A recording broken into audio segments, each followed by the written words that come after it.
Се впрегнува ли диаспората во изборен процес само кога има потреба од тоа? Ако од 2016 за изборите СДСМ и бара исклучување на диаспората со образложение дека малиот број на гласачи не може да одлучува за нивниот представник во собранието кој би бил рамноправен со кандидатите од 6 изборни единици во Македонија, сега одлучи диаспората да биде дел од изјаснувањето закажано за 30 септември поради обезбедување на цензусот.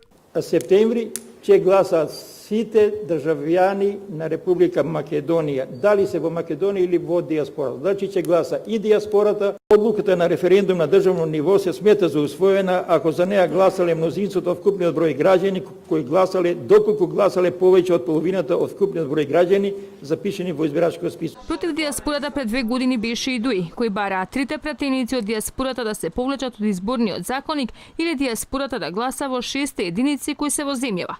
Сега ставовите се поинакви, бидејќи неопходно е да се достигне потребниот цензус од 50% плюс 1 од вкупниот број на регистрирани гласачи, кои според размислувањата на јавноста нема да се достигне поради можниот бојкот на референдумот. Во 2016 Светскиот македонски конгрес побара диаспората да не биде исклучена од гласачкото тело и таа да избере своји представници во парламентот. Против суспендирањето на гласовите на нашите иселеници беа и од обединета македонска диаспора, која смета дека не се почитува придонесот на овие луѓе кон Македонија. За нас, предлогот за одземање или дополнително отежнување на правото на глас на диаспората представува несветлив потек кој укажува на длабоко непочитување кон оние кои имаат континуиран и огромен придонес за економскиот развој на Република Македонија, како и за добивање меѓународна поддршка околу пристапот на државата во евроатлантските институции како НАТО и ЕУ. Стоеше во тогашното соопштение на ОМАДА.